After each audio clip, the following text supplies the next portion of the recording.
मैं स्वाति यादव आपके YouTube channel biology with Aarti Yadav में स्वागत करती हूँ। आई होप आप सभी लोग अच्छे होंगे, साथ ही साथ आपकी पढ़ाई भी बहुत अच्छी चल रही होगी। जैसा कि आपने थंबनेल में देख ही लिया होगा कि आज का जो हमारा टॉपिक है वो है केमिकल बॉन्डिंग। केमिकल बॉन्डिंग से एक क्वेश्चन हमेशा आता रहता है, तो आज हम देखेंगे बहुत ही इंपॉर्टेंट चैप्टर है केमिकल बॉन्डिंग। केमिकल बॉन्डिंग में आज हम बहुत अच्छे से उसे डिफाइन करेंगे और बहुत अच्छे से समझाने की कोशिश करेंगे जिससे कि आपका एक भी क्वेश्चन मतलब छूटे ना इससे। ठीक है, तो आज का जो हमारा टॉपिक है केमिकल बॉन्डिंग, और इसी से समझाने से पहले आप सभी लोगों का मेरा प्यार भरा हुआ नमस्कार। कैसे हैं? आज हम देखते हैं केमिकल बॉन्डिंग, और केमिकल बॉन्डिंग से बहुत अच्छी क्वेश्चन बनते हैं और बहुत ज्यादा एक क्वेश्चन हमेशा पूछा जाता है। तो आज हम देखते हैं केमिकल बॉन्डिंग। केमिकल बॉन्डिंग मतलब सबसे पहले हम समझेंगे कि बंध क्या होता है। बंध केमिकल बॉन्डिंग मतलब रासायनिक बंध। रासायनिक बंध क्या होता है, सबसे पहले ये देखेंगे। बंध मतलब कि क्या होता है, तो बंध होता है किसी भी दो परमाणुओं के द्वारा इलेक्ट्रॉन का दान करना या ग्रहण करना या साझा करना। किसी भी इलेक्ट्रॉन के द्वारा, किसी भी परमाणु के इलेक्ट्रॉन के द्वारा या तो इलेक्ट्रॉन दान करेगा कोई भी परमाणु, या तो ग्रहण करेगा या साझा करेगा, इसी को क्या कहते हैं, बंध कहते हैं। और इसे बंध मतलब संयोजकता केमिकल बॉन्डिंग पढ़ने से पहले हम देखेंगे कि सबसे पहले मुझे ये आना चाहिए इस चैप्टर में कि प्रोडक्ट टेबल में धातु अधातु के बारे में मुझे पता होना चाहिए। यदि हमें धातु अधातु ही नहीं पता है तो हम इस चैप्टर को नहीं समझ सकते, क्योंकि इसमें धातु अधातु को समझना वेरी इंपॉर्टेंट है। धातु अधातु जब तक नहीं हम समझेंगे तब तक हम इस चैप्टर में बिल्कुल नहीं समझ पाएंगे। तो हम सबसे पहले देखते हैं कि अब मतलब की धातु अधातु। देखिए, जो भी परमाणु हो, कोई भी परमाणु, जैसे प्रोडक्ट टेबल में तीन चीजें होती है, धातु अधातु उपधातु। तो धातु क्या होती है, जितनी भी धातु होती है वो क्या होती है, इलेक्ट्रॉन को दान करती है। जितनी भी धातु होती है वो क्या करती है, इलेक्ट्रॉन को दान करती है। जितनी भी धातु होती है वो इलेक्ट्रॉन को दान करती है, और जितनी भी अधातु होती है, जितनी भी अधातु होती है वो क्या करती है, इलेक्ट्रॉन को ग्रहण करती है। अब इलेक्ट्रॉन क्या, जो परमाणु की, जैसे कोई भी हम परमाणु ले लेते हैं, जैसे कि हमने लिया सोडियम। सोडियम क्या आता है, 11। सोडियम का परमाणु क्रमांक हम जब निकालेंगे तो 2 8 1 होगा। ठीक है, अब ये क्या है, ये मेरे पास क्या है, सोडियम। सोडियम का जब हम इलेक्ट्रॉन विन्यास करते हैं तो क्या होगा, 2 8 1। ठीक है, 2 8 पर अब हमें जो बाहर बचा है, देखिए जितने भी धातु, मतलब समझाने की बहुत अच्छे से कोशिश करेंगे। जितनी भी धातु होती है, अभी मैंने बताया था कि इलेक्ट्रॉन का दान करती है। ये भी जो धातु होती है वो इलेक्ट्रॉन का दान कर देती है, तो ये क्या हो जाती है, धनायन हो जाती है। जितनी भी धातु होती है वो क्या इलेक्ट्रॉन का दान करती है, तो ये क्या हो जाती है, धनायन बना लेती है। और जितने भी जो अधातु होती है वो इलेक्ट्रॉन को ग्रहण करती है, क्या हो जाती है, ऋणायन होती है। जितनी भी अधातु होती है वो क्या होती है, ऋणायन होती है। और जितनी भी धातु होती है वो क्या होती है, धनायन होती है। धातु हमेशा कैसी होती है, धनायन होती है। अधातु हमेशा कैसी होती है, ऋणायन होती है। क्या होती है, ऋणायन होती है। अब देखते हैं कि सोडियम धनायन कैसे होती है, ये हम आपको बताएंगे कि सोडियम के पास हम इलेक्ट्रॉन विन्यास करते हैं तो 2 8 1 बचा, 2 8 1 है। तो अब ये हर धातु ये चाहती है कि हम अपना अष्टक पूरा कर लें। हर धातु चाहती है कि हम मतलब कि अक्रिय गैस में परिवर्तित हो जाए। क्यों कि अक्रिय गैसें कैसे होती है, जो आपकी अक्रिय गैसें होती हैं वो क्या होती है, मतलब वो किसी से क्रिया नहीं करती है। तो हर धातु यही चाहती है कि हम किसी से क्रिया न करें। हर धातु चाहती है कि मैं अपना अष्टक पूरा कर ले।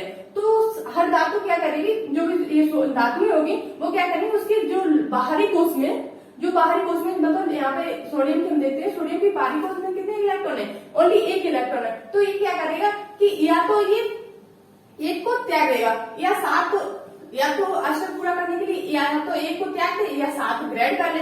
अब एक बात बताना कि 1 को त्यागना आसान है कि 7 ग्रहण करना आसान है। तो आप सोचेंगे कि 1 को त्यागना ज्यादा कठिन की बात नहीं, ज्यादा एनर्जी की आवश्यकता नहीं है। 7 को ग्रहण करना बहुत ज्यादा एनर्जी की आवश्यकता है। तो धातु क्या करती है कि इनके इलेक्ट्रॉन विन्यास, मतलब इनकी बाहरी कोष में क्या है, एक सोडियम के पास एक ही क्या है, इलेक्ट्रॉन है। तो वो क्या करेगी कि बाहरी कोष में 1 है तो इससे क्या करेगी, त्याग कर देगी। मतलब दूसरे किसी धातु को, जैसे कि आपने देखा होगा Cl17, 2 8 8 2 8 7। ठीक है, तो ये क्या करता है, NaCl आपने देखा होगा यौगिक। तो NaCl क्या, मतलब ये क्या करते हैं, ये दे देगी किसे, इसे, और इससे कितने हो जाएंगे, 8 हो जाएंगे। और इसके पास अब अष्टक पूरा इसे जब इसे दे देगी तो इसके पास कितने बचे, ओनली 8, 2 8, ठीक है। तो इस कारण सोडियम के ऊपर कितना हो जाता है, +4, और इसके ऊपर जब ये ग्रेड कर लेंगे तो इसके पास कितना हो जाता है, -4। कितना हो जाता है, -4।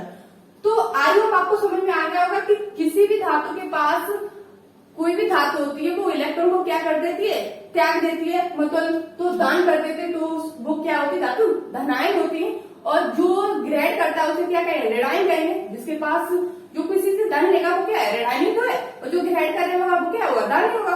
तो धातु सभी क्या होती है, धनायन होती है, और धातु सभी क्या होती है, ऋणायन होती है। आपको मैंने इलेक्ट्रॉन विन्यास बताया, सोडियम 2 8 1। तो सोडियम क्या करेगा कि वो हर धातु में, आपको बताया था कि हर धातु चाहता है कि हम अपना अष्टक पूरा कर लें, तो क्या करेगा सोडियम एक जो 2 8 1 बचा, लास्ट में एक इलेक्ट्रॉन विन्यास है वो क्या करेगा, मतलब क्लोरीन को दे देगा, तो इसका भी अष्टक पूरा हो गया। और इसको जब दे देगा तो इसका भी अष्टक पूरा हो जाएगा, 2 8 8, क्योंकि इसके भी बाहरी कोष में कितने इलेक्ट्रॉन हो जाएंगे, 8 इलेक्ट्रॉन में।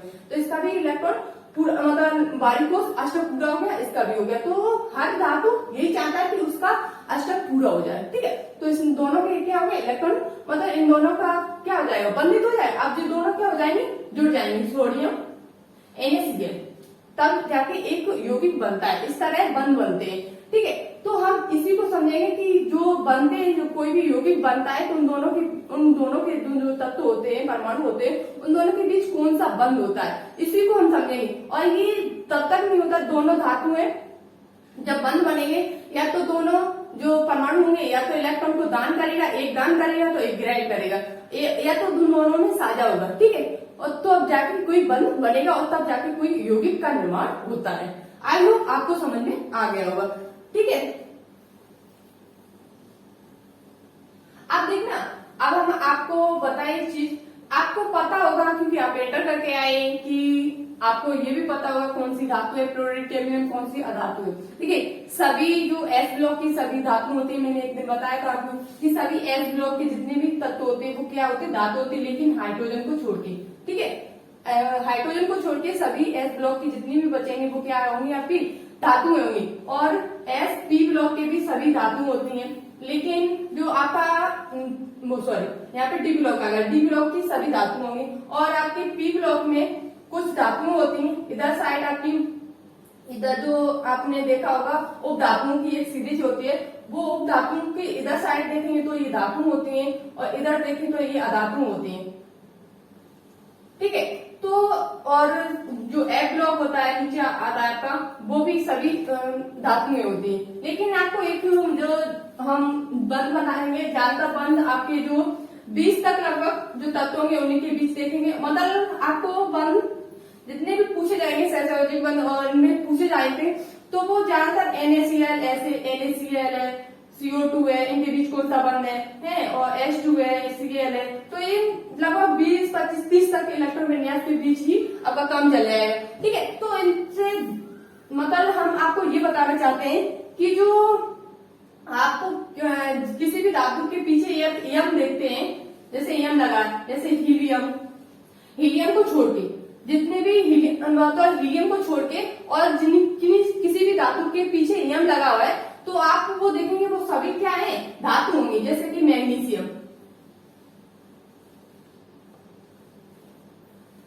मैग्नीशियम, सोडियम, जिनके पीछे यम लगा हो, और कैल्शियम, जिनके पीछे यम लगा है, वो सभी क्या होती हैं, धातु होती है, ठीक है। और सिर्फ हीलियम को छोड़ के, हीलियम एक क्या है, अधातु है, एक गैस है, ठीक है।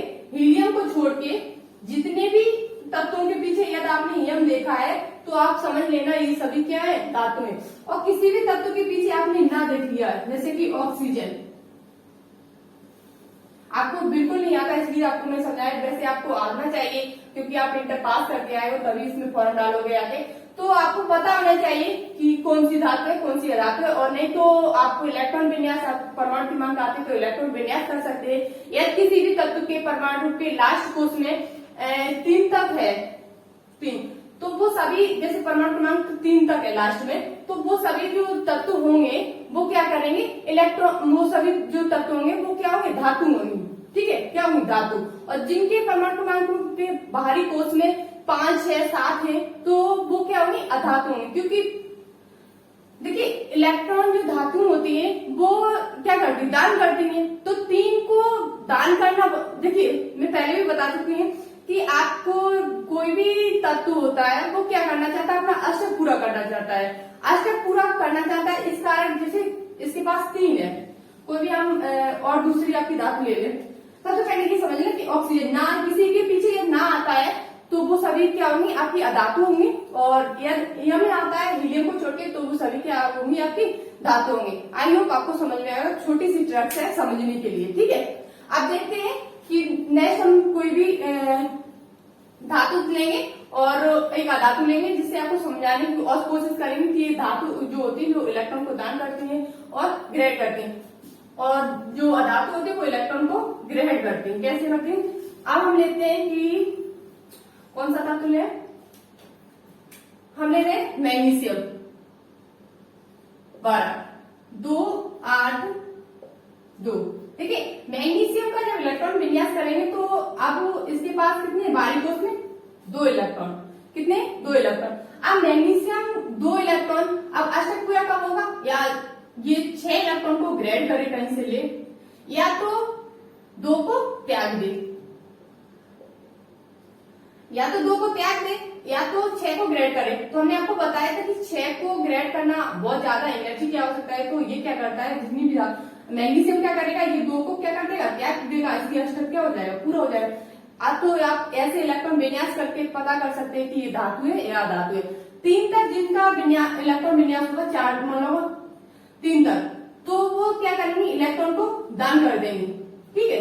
और जिसका जैसे 5 है और जैसे जो आपका कार्बन होता है इसका 4 लास्ट में आ रहा है, कार्बन 6, जैसे कार्बन का 6 इलेक्ट्रॉन विन्यास करें तो 2 4, तो इसका इलेक्ट्रॉन विन्यास क्या है 4। अब कार्बन कभी देखिए कार्बन बंध बना के कार्बन कभी तो काम करता है ग्रेड का, मतलब कार्बन के बीच बंध बना लेता है, और कभी करता है मतलब कभी तो दान करता है कभी ग्रेड करता है, तो वो कार्बन के बीच है। यदि हम किसी भी धातु के किसी कोई भी धातु है उसका इलेक्ट्रॉन विन्यास लास्ट में 3 है तो वो क्या कर देगा त्याग देगा, और 3 अब 5 के बाद जितने भी इलेक्ट्रॉन जिनके परमाणु क्रमांक में लास्ट में 5 आता है इलेक्ट्रॉन विन्यास में, तो बारीक उसमें ये 5 है और 6 है 7 है, तो ये सभी जो तत्व होंगे वो क्या करेंगे इलेक्ट्रॉन का ग्रहण करेंगे और ना कि दान करेंगे। ये 5 त्याग नहीं सकते और 3 ग्रहण करना बहुत आसान है, ठीक है।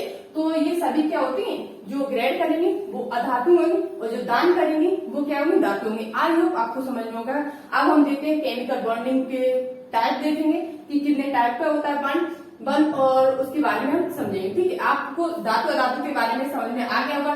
नेक्स्ट हम जो चैप्टर लेके आएंगे उसमें हम आपको धातु अधातु के बारे में बताएंगे, ठीक है। जब भी हम कोई चैप्टर लेके आएंगे मतलब धातु के बारे में चैप्टर एक लेके जरूर आएंगे, क्योंकि इससे एक क्वेश्चन जरूर बनता है, ठीक है। तो आज हम देखते हैं बंध के बारे में, बंध कैसे, इसकी टाइप क्या है, कितने टाइप का होता है और किस तरह इसको बहुत अच्छे से मतलब समझाने की मैं कोशिश करेंगे।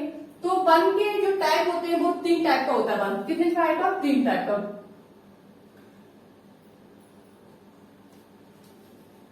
3 टाइप का बंध होता है। आप देखते हैं कि जो बंध होते हैं इसके प्रकार कितने होते हैं, तो 3 टाइप का होता है बंध। आपका केमिकल बॉन्डिंग है वो 3 टाइप की होती है। फर्स्ट आपका है आयनिक बंध, सेकेंड आपका है सहसंयोजी बंध और थर्ड आपका है उपसंयोजी बंध। इलेक्ट्रोवोलेंट और कोवोलेंट और कोओरिडेंट बॉन्ड, ठीक है। तो 3 टाइप का होता है आपका सहयोजी, जो आपका बंध होता है वो 3 टाइप का होता है, आयनिक बंध, सहसंयोजी, उपसहसंयोजी। तो आयनिक बंध क्या होता है वो देखते हैं। आयनिक बंध आपका समझाने की कोशिश करेंगे, फिर इसकी डेफिनेशन नेक्स्ट स्लाइड में देखेंगे कि आयनिक बंध क्या होते हैं। जो आयनिक बंध होते हैं वो मतलब आयनिक बंध होते हैं वो इलेक्ट्रॉनों का आदान प्रदान से होते हैं। इसमें जो इलेक्ट्रॉनों का क्या होता है आदान प्रदान पर इलेक्ट्रॉनों का क्या होता है आदान प्रदान होता है। सहसंयोजी बंध क्या होते हैं, मतलब कि ये क्या करते हैं एक दूसरे के साथ साझा करते, साझेदारी करते हैं, मतलब एक दूसरे को इलेक्ट्रॉन देंगे और तब ये जाके सहसंयोजी बंध बनेगा। उपसहयोजी बंध क्या होता है, इसमें इलेक्ट्रॉन के युग्मकों का क्या होता है,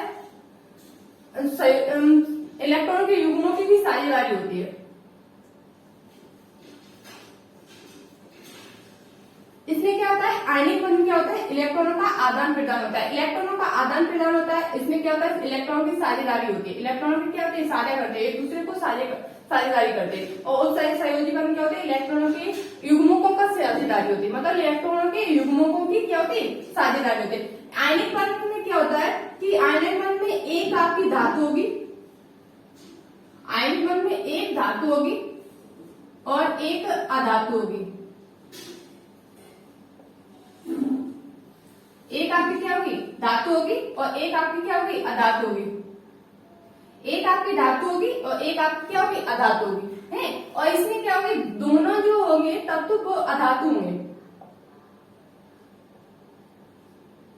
इसमें जो दोनों तत्व होंगे, परमाणु होंगे, वो क्या होंगे, अधातु होंगे। और उपसहसंयोजी बंध में क्या होगी, मतलब वहां पे दो यौगिक आपस में साझेदारी करते हैं। ये बाद में पढ़ेंगे, इन दोनों को सबसे पहले देखते हैं, ठीक है। तो जो इसमें आयनिक बंध होते हैं, आयनिक बंध हमेशा आप एक धातु होगी, एक अधातु होगी। आप समझ लेना वहां पे क्या है, आयनिक, वहां पे आपका क्या कौन सा होगा, विद्युत संयोजी बंध। क्या कौन सा बंध होगा, आयनिक बंध या विद्युत संयोजी बंध आपका होगा। अब देखते हैं, सबसे पहले हम इनकी परिभाषा देखें, उसके बाद हम आपको समझाने की कोशिश करेंगे, ठीक है। अब हम देखते हैं इसकी परिभाषा, आपके विद्युत संयोजी बंध की परिभाषा क्या होती है।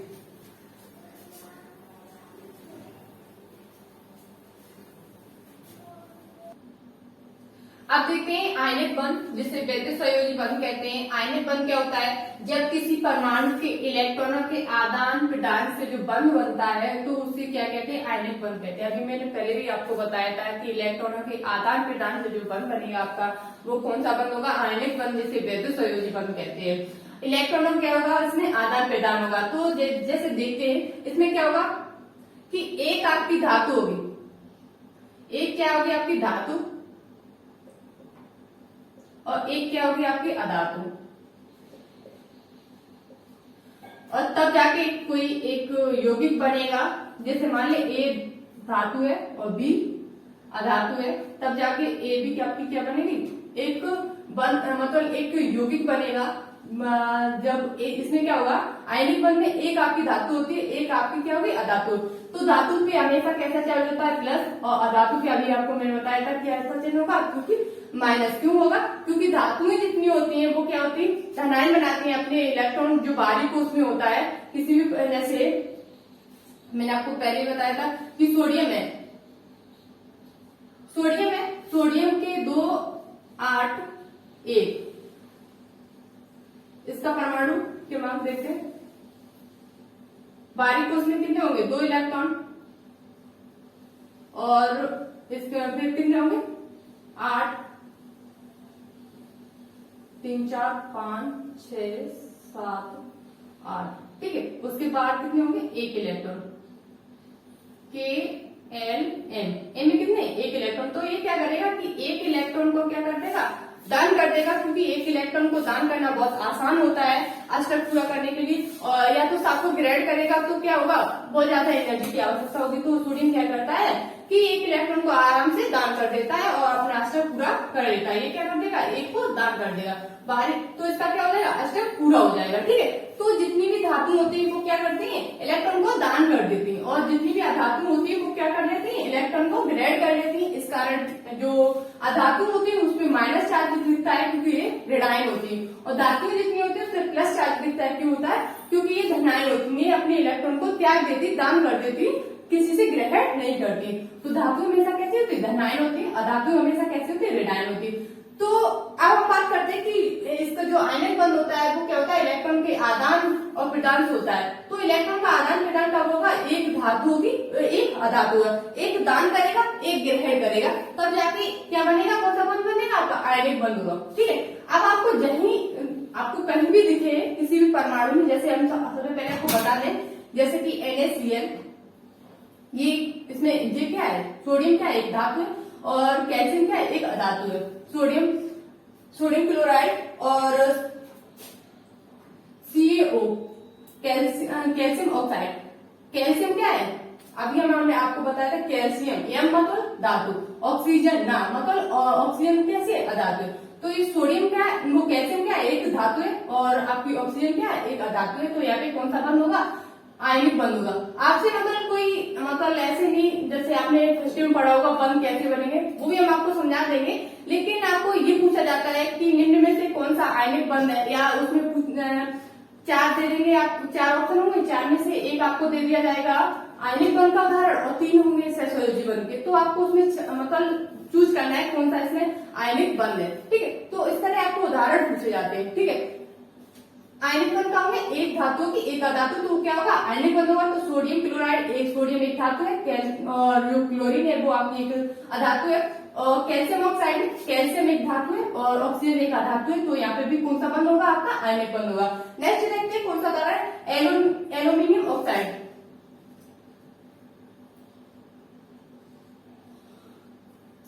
ठीक है, यहाँ पर भी एल्यूमिनियम एक धातु है और ऑक्सीजन एक आपकी अधातु है। ठीक है, और आपके बहुत सारे बंद हो जाएंगे, जैसे मैग्नीशियम ऑक्साइड।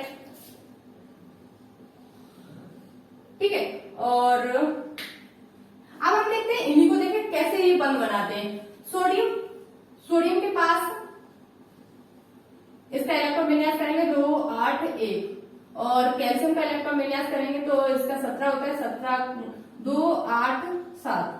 अब ये क्या करेगा, इसके पास एक ज्यादा है तो ये इसी को दे देगा, तो इसका भी अष्टक पूरा हो जाएगा और इसका भी अष्टक पूरा हो जाएगा। इस कारण हमेशा आपने देखा होगी सोडियम पे क्या होता है, प्लस चार्ज होता है, एक चार्ज होता है, और क्लोरीन पे कितना होता है, माइनस चार्ज होता है। ठीक है, इस तरह ये अपने क्या बना लेते हैं, बंध बना लेते हैं। ठीक है, अब हम देखते हैं जैसे कैल्शियम ऑक्साइड, हमने आपको उदाहरण दिया, कैल्शियम का कितना होता है 20 40, तो 2 8 2 8 8 कितना होगा 10 8 18 प्लस 2। ठीक है, अब क्या होगा 2 8 8 2, तो ये क्या करेगा कैल्शियम 2 को मतलब दान कर देगा, और क्योंकि 2 दान करना बहुत आसान है और 6 ग्रेड करना बहुत कठिन है, तो ये क्या करेगा 2 दान करेगा। और ऑक्सीजन के पास कितने होते हैं, ऑक्सीजन 8, तो 2 6, ये करेगा, इसके पास 2 की कमी है तो ये क्या करेगा, ऑक्सीजन जो कैल्शियम है वो इसको क्या 2 दान दे देगा, तो इसका भी क्या हो जाएगा अष्टक पूरा हो जाएगा। इस कारण आपने देखा होगा कि ऑक्सीजन की जो ऑक्सीकरण संख्या होती है वो हमेशा कितनी होती है, -2 होती है। कितनी होती है, -2। और कैल्शियम की ऑक्सीकरण संख्या होती है, देखिए इसमें ऑक्सीकरण संख्या भी इसी तरह निकाली जाती है, और कैल्शियम की जो ऑक्सीकरण संख्या होती है वो +2 होती है, इसी कारण क्योंकि ये 2 दान इलेक्ट्रॉन कर देता है। तो इसकी इलेक्ट्रॉन विन्यास से भी देखें, यहाँ से ही इलेक्ट्रॉन विन्यास निकल आता है। यहाँ इसका जो कैल्शियम का इलेक्ट्रॉन विन्यास में कितना होता है संयोजकता +2, और ऑक्सीजन की कितनी होती है -2, इस तरह ये संयोजकता निकल जाती है। ठीक है, तो इस तरह क्या बनता है, आपको इतना पता होना चाहिए कि किसी भी यौगिक में कौन सी धातु है कौन सी अधातु है, ये आपको पता है तो आप आराम से पता कर सकते हैं कि ये आयनिक बंध है कि सहसंयोजी बंध है। सहसंयोजी भी बंध आपको बताएंगे। आयनिक बंध क्या होगा, इसमें एक धातु होगी एक अधातु होगी। ठीक है, तो आप आराम से इसमें चूज कर सकते हैं। आप बहुत सारे आपके सामने कोई भी तत्व देखिए, आप उसमें देखना कि दोनों धातु है कि दोनों देखिए दोनों धातु मिलकर कभी भी आपका कोई भी यौगिक नहीं बनेगा। एक धातु होगी एक अधातु होगी तब जाके कोई यौगिक बनता है, या तो दोनों अधातु होंगे तो वो साझेदारी से आपका बॉन्ड बनाएंगे, वो आपका कहलाएगा सहसंयोजी बंध। ठीक है, तो आयनिक बंध में क्या होगा, एक धातु एक अधातु, तो क्या कौन सा बंध बनेगा, आयनिक बंध। ठीक है, इस तरह आपके आयनिक बंध करते हैं। देखिए हम आपको अभी वो मतलब डायग्राम से बताएं, इसका इलेक्ट्रॉन विन्यास ऐसे, मतलब इसकी एक वो ले ली, मतलब मुझे इंटर के बेस से नहीं बताना है, क्योंकि आपको जो क्वेश्चन पूछे जाएंगे ऑप्शन वाइज पूछे जाएंगे वो आपको अच्छे से यहाँ पे मतलब जहां आपको देखिए कि इसमें एक धातु एक अधातु, वहीं पे आपका कौन सा बंध बन जाएगा, आयनिक बंध बन जाएगा। ठीक है, अब नेक्स्ट हम देखते हैं सहसंयोजी बंध। अब देखते हैं सहसंयोजी बंध, कोवैलेंट बॉन्ड। देखिए जब किसी दो परमाणुओं के मध्य इलेक्ट्रॉनों के साझे से जो बंध बनता है उसे क्या कहते हैं, सहसंयोजी बंध कहते हैं। मतलब दो परमाणुओं के मध्य जो दो परमाणु होंगे उनके मध्य इलेक्ट्रॉनों का क्या है, साझेदारी। मतलब कि आपको कोई ऐसे समझ लो, जब वो कोई बिजनेस करते हैं तो साझेदारी तो करते हैं। जब दो व्यक्ति हैं कोई बिजनेस करना चाहते हैं तो वो क्या करेंगे, एक दूसरे के साथ साझेदारी तो करते हैं। इसी तरह इसमें होता है सहसंयोजी बंध। क्या होता है कि जब किसी दो परमाणु के मध्य इलेक्ट्रॉनों की साझेदारी होती है तो उससे जो बंध बनेगा वो क्या कहलाएगा, आपका सहसंयोजी बंध कहलाएगा, कोवैलेंट बंध कहलाएगा। जैसे इसके उदाहरण देखते हैं। इसमें उदाहरण देखने से पहले ये देखेंगे कि इसमें क्या होगा, जो साझेदारी कब होगी, इसमें दोनों ही आपको उदाहरण से ही पता चल जाएगा किसमें सहसंयोजन। इसमें दोनों ही अधातु होती हैं, दोनों ही क्या होती है, अधातु होती हैं। दो जो तत्व होंगे, दो जो परमाणु होंगे वो क्या होते हैं, अधातु होते हैं। और तो अधातुओं के बीच जो बंध होता है, बंध जो होगा वो आपका सहसंयोजी बंध होगा। धातु अपने दो अधातु होंगे वो आपस में क्या करेंगी, एक दूसरे के साथ साझेदारी करेंगी और एक यौगिक का निर्माण कर देंगे और उसे ही हम क्या कहेंगे, सहसंयोजी बंध कह देते हैं। उसमें दोनों ही क्या होती है, अधातु होती है। जैसे कि आपको आपने देखा होगा hydrogen gas, oxygen gas, nitrogen gas और नाइट्रोजन गैस, और आपने देखी होगी CO2, अमोनिया और आपकी HCl और HBr। देखिए इतनी जितनी भी हमने आपको लिखी है इसमें लेकिन हाइड्रोजन एक क्या है, अधातु है। ऑक्सीजन क्या है, अधातु है। और ऑक्सीजन के कितने परमाणु, दो परमाणु। और नाइट्रोजन के कितने, दो परमाणु। दोनों परमाणु के बीच क्या हुई, जैसे हाइड्रोजन है, हाइड्रोजन के बीच एक परमाणु है, मतलब हाइड्रोजन का इलेक्ट्रॉन विन्यास करेंगे तो एक आता है, तो एक इसके पास है और एक इसके पास। तो ये मतलब हाइड्रोजन में मतलब k सेल कितने होते हैं, दो इलेक्ट्रॉन होते हैं। तो ये क्या करेगा, इससे ये हाइड्रोजन इसका ले लेगा और इसके भी ऐसा पूरा हो जाएगा। ये हाइड्रोजन है इससे, तो ये दूसरे से क्या कर ली, एक दूसरे के साथ क्या कर ली, साझेदारी कर ली। उन्होंने एक दूसरे के साथ क्या की, साझेदारी की। ठीक है, ऐसे ऑक्सीजन का देखते हैं। ऑक्सीजन में कितने होते हैं इलेक्ट्रॉन, दो 8 होते हैं। दो इलेक्ट्रॉन का इलेक्ट्रॉन विन्यास मतलब परमाणु क्रमांक 8 होता है, तो 2 6 होते हैं। तो इसका 6 करेंगे, 2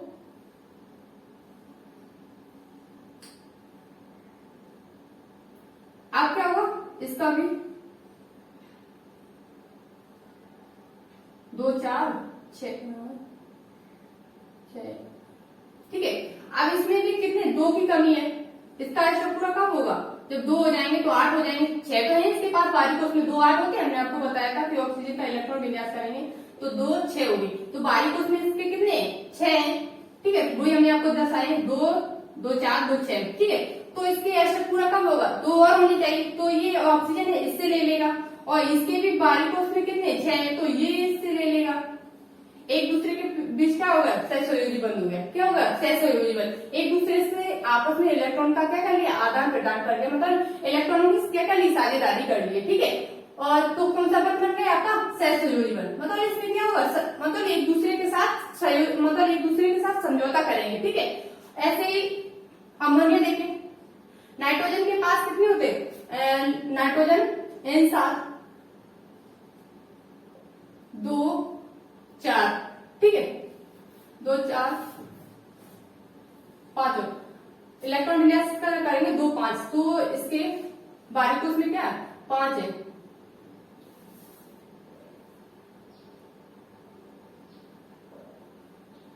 ठीक है, और इसकी मतलब 3 हम दर्शाएंगे। इसके जो कमी कितनी है, 3 की कमी है। 5 तो इसके पास है, 3 की कमी है। तो ये क्या करेगा कि 3 जो होंगे वो किसे ले लेंगे,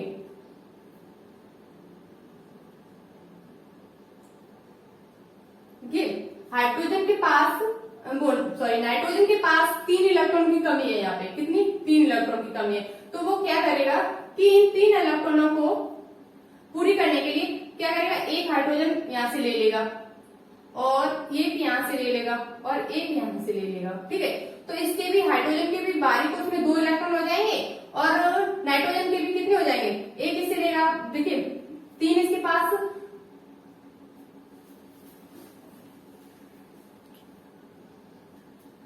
देखिए बारीक उसमें नाइट्रोजन के, 1 मिनट रुकना, 5 है। तो हम 1 2 3 और 2 यहाँ पे कर ले पेयर में। ठीक है, तो नाइट्रोजन के बारीक उसमें कितने 7 हो जाए, कितने 5 है। ठीक है, 1 2 3 इलेक्ट्रॉन विन्यास के 2 5। ठीक है, तो 1 2 3 4 5 हो गए। अब हाइड्रोजन कितने, ठीक है, हाइड्रोजन अब इसके एस्टर पूरा करने के लिए कितनी आवश्यकता है, 3 और आवश्यकता है। 5 तो है, 3 और होनी चाहिए। तो ये क्या करेगा कि हाइड्रोजन से एक क्या ले लेगा, ग्रेड कर लेगा। हाइड्रोजन इसे ले लेगा और नाइट्रोजन इसे ले लेगा। ठीक है, तो तो इसके कितने हो जाए, 5 तो है, 1 5 6 7 8, ठीक, इसका ये ठीक है 8 हो जाएंगे।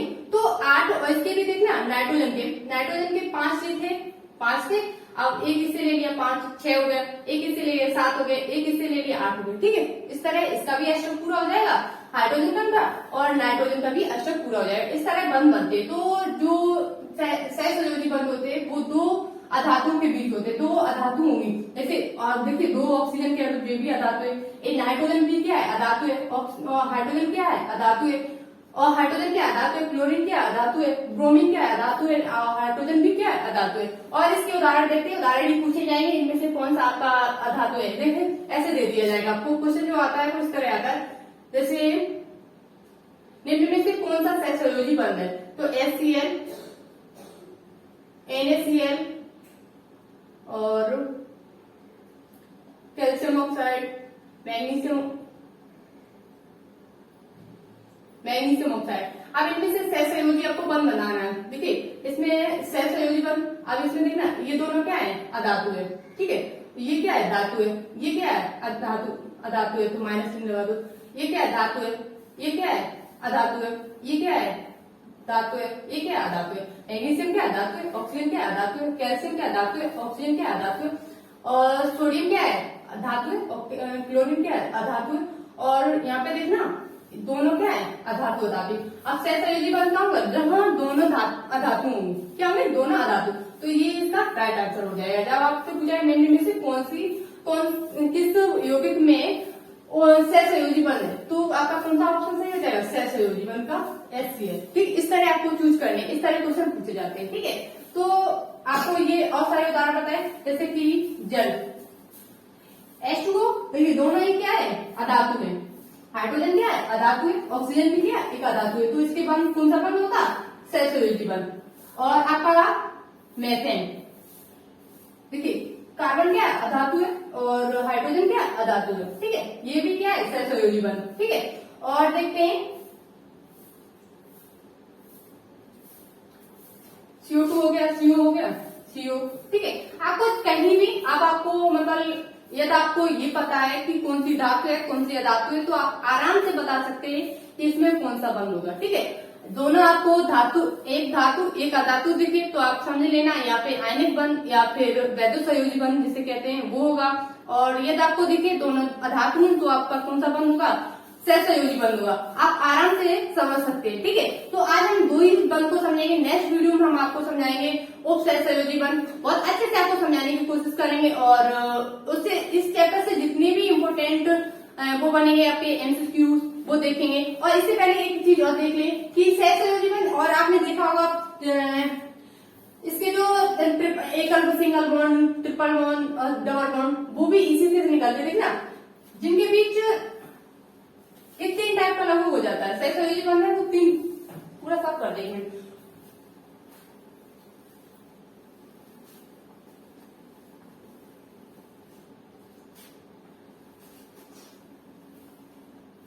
देखिए आप सहसंयोजी 3 प्रकार का होता है, सिंगल बॉन्ड आपने पढ़ा होगा, double bond, triple bond. Single bond मतलब एकल बंध, डबल बॉन्ड मतलब 2 बंध, और ट्रिपल बॉन्ड मतलब 3 बंध। सिंगल बॉन्ड, डबल बॉन्ड ऐसे लगता है, और ट्रिपल बॉन्ड, ठीक है। तो सिंगल बॉन्ड का उदाहरण पूछा जाए तो सिंगल बॉन्ड का उदाहरण आपको बता सकते हैं Cl, ठीक है। और हाइड्रोजन, क्लोरीन और हाइड्रोजन गैस के बीच जो बंध होगा वो आपका सिंगल बॉन्ड होगा। कैसे होगा, देखिए आप क्लोरीन के इलेक्ट्रॉन विन्यास में पढ़ते हैं तो लास्ट में कितना 2 8 7, मतलब इसमें कितनी एक ही कमी है तो एक ग्रेड करेगा। और तो क्या होगा, इनके बीच एक ग्रेड करेगा तो मतलब एक इलेक्ट्रॉन ग्रेड करेगा। इस तरह इसमें सिंगल बॉन्ड होता है, ठीक है। इस तरह इसमें क्या होता है, 2 क्लोरीन के बीच क्या होगा, सिंगल बॉन्ड होगा। कौन सा बॉन्ड होगा, सिंगल बॉन्ड, क्योंकि इसमें एक इलेक्ट्रॉन ग्रेड दिया। और ऑक्सीजन की बात करते हैं तो इसमें डबल बॉन्ड होता है, जैसे ऑक्सीजन 2 8 वो 2 6, तो इसने इलेक्ट्रॉन कितने ग्रेड किए, इसका अशोक पूरा तो तभी होगा जब 2 इलेक्ट्रॉन ग्रेड करे। तो 2 इलेक्ट्रॉन जब ग्रेड करेगा तो इसके बीच क्या हो जाएगा, 2 ऑक्सीजन के अणुओं के बीच कौन सा बंध हो जाएगा, डबल बंध, ठीक है। इस तरह बंध निकलते हैं, या 2 इलेक्ट्रॉन ग्रेड कर रहा है तो डबल बंध, और 1 इलेक्ट्रॉन ग्रेड कर रहा है तो सिंगल बॉन्ड, और 3 इलेक्ट्रॉन ग्रेड कर रहा है कोई भी तत्व तो वो क्या होगा, ट्रिपल बंध होगा। जैसे नाइट्रोजन है, नाइट्रोजन गैस के बीच ट्रिपल बॉन्ड होता है क्योंकि ये 3 इलेक्ट्रॉन को क्या करता है, ग्रेड करता है।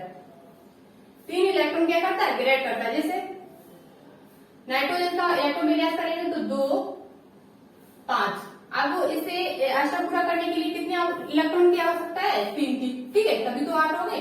ठीक है, तो क्या होगा, नाइट्रोजन 1 2